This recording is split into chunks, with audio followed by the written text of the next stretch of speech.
tremendous job for NBC Sports Philadelphia. You see him on pre- and post-game live. You see him on Bird's Huddle. Of course, he has a Super Bowl ring. Mr. Barrett Brooks, how you doing today, Barrett? I'm good. I'm actually sitting in the studio that Ricky Bo let me use for the football season, man. But we can't get it hooked up. I'm kind of mad, pissed off because I am hyped, bro. I am hyped. This is playoff time, man. It gets amped up. Not only do the teams and the players get amped up, the people covering the game get amped up. I feel it right now. I feel it, man. Man, I'm excited. I'm so glad you got all this excitement, Barrett. I want to start with, we've been looking at a concern for the team before we get to some of the positives. We're concerned about the special teams and possibly Jake Elliott, because we're looking at it and saying, how many good football teams, whether it be Tom Brady and the Patriots and all the way through the years, have won because of kicking, including the Eagles? Do you have the same faith in Jake Elliott this year that you've had in past years? I have to say that I don't have that same faith in him. And it's tough for me to say that because, it's not like I'm just, putting him out there and like, oh, he's not good enough or anything like that, because he's won so many games for us. I mean, he got us going with the Super Bowl in 17. He's the one that kicked that Giants field goal 62 yards to really amp up what we were doing, going into this game and going into the season. I mean, everything changed after that kick. So I'm not going to say I'm poo-pooing on him right now, but what I am saying is he got to get it together. He's got to show us he's ready to roll, because one thing we can do is run the rock, and I can see us push it and hand the ball to Saquon Barkley in those tough situations, man. So he's got to get it together. He's definitely got to get it together. All right, let me get your expectations for Jalen Hurts coming up this Sunday. Baller. He's making it happen. We're talking about that Jalen Hurts has played a lot of football with the guys he's playing with.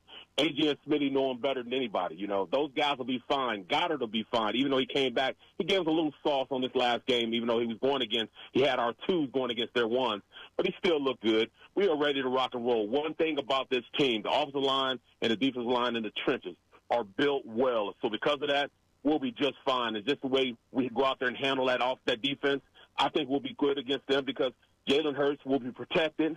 I think they'll do a little more, and I'm not worried about him running or concussions or anything like that, because you got to play the game like a gunslinger, and if you're playing the game scared, then it really doesn't matter to play the game.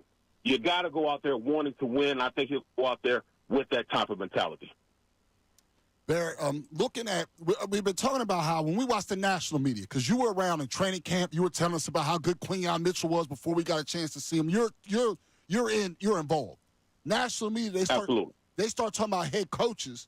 And they mentioned 6, 7, 8, 9 coaches before they mentioned Nick Sirianni. And we've been saying today, based on his resume, he should not be taking a back seat. He can take a back seat to Andy Reid. He's got 3 Super Bowl rings. But some of these other coaches that they're putting them, Dan Campbell's automatically better. Do you think Nick Sirianni may be a little underrated? It's not his fault that his GM got him a balling-ass team. I mean, don't be mad because we have the best roster in the NFL. That doesn't take away from anything he does from a coaching aspect. You got to get those guys to play together. You got to get those guys to buy in. Whatever he does, he's doing it very, very well. And all this, you got call plays to be a great head coach. Man, later for that, because that just started 10 years ago. You know what I'm saying? I mean, these CEO coaches, you were just a regular head coach back in the day. And that's exactly what it is. He can go in, he can facilitate game plans on the defensive side, special teams, and offense, because he's that type of coach now. So I'm really mad that the national media is doing it this way. They shouldn't, and I'm really mad that because the GM has done a great job in putting together the best team in the NFL, that it kind of puts him in a position that they think he's lacking as far as his head coach abilities. He built a culture in there, and this is not a culture that was there before. This is his culture, and he is just fine right now. He just got to go out there and show him, hey. So he'll be 1-1 this year with Super Bowls. So what? Let's go, man. Let's go. That's my guy, man. I was with him the first game when they were talking about him making these calls and, he's too aggressive. I was with him back then because he believes in his players and his players believe in him. Barrett, you were in the grind of the NFL for a long period of time. You know what it takes to win. You know what it takes to go every week.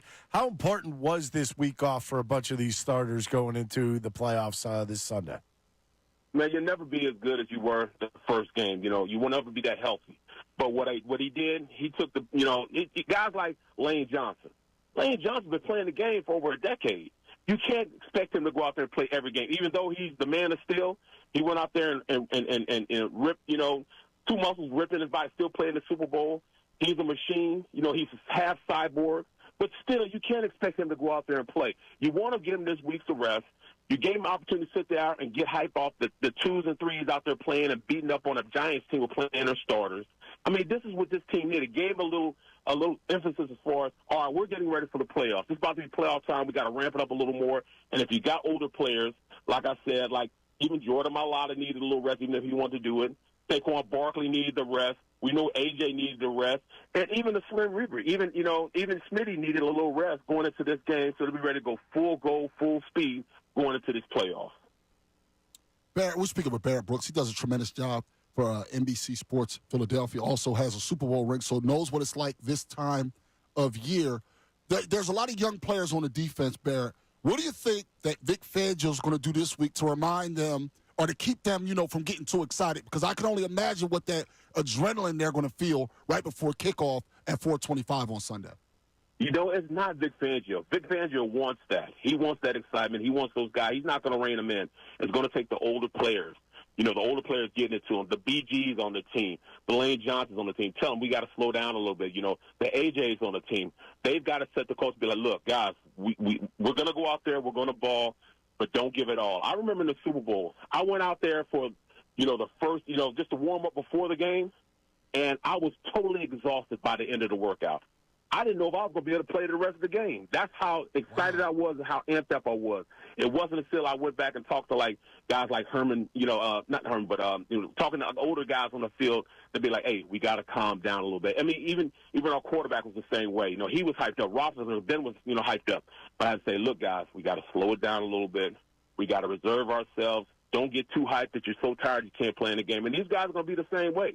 I mean, Quinion's going to want to go out there and rip those guys. And he's going to take Reed and run them into the end zone. These guys are ready to play. The younger guys. Jalen Carter's going to want to rip that offensive line head off. But you got to say, hey, let's calm down a little bit. We got a long game. We got a long playoff season. And I said they take it in four games. All right. Is there anything you're concerned about going into Sunday? Like I said, the only concern I have really is special teams. I mean, I saw a little kink in their armor with the return game, and it's going to be cold here. And we saw they couldn't get the ball into the end zone with cold games. And then it's going to be cold out there. It's going to be up 30 degrees, and that ball is hard as a rock. So you got to make sure you catch the ball and when you're running the ball, but also you got to make sure you stop the guy running the ball on kickoff returns. And it's going to be vital that they go down there and cover when they have to cover. They can't leave those lanes because you don't need anything. The defense will stop plays. I think the offense will go down there and make plays. But we got to make sure we stop them guys from returning the ball because that could really kick our butt because they were flipping the field. You know what I'm saying? They were flipping the field against us. So we can't have that. Well, Barrett, we appreciate you fitting us into your busy schedule. We love your work. Can't wait for this game on Sunday. Let's go, baby. Let's go. Let's go. Thanks so much, man. We'll talk soon. Definitely. All right, that was Barrett Brooks on the Comcast Business Hotline. Thanks so much, everybody, for watching. Really appreciate it. If you want more of this content, make sure you like and subscribe. And you can do that kind of over here if you want more of the best show ever.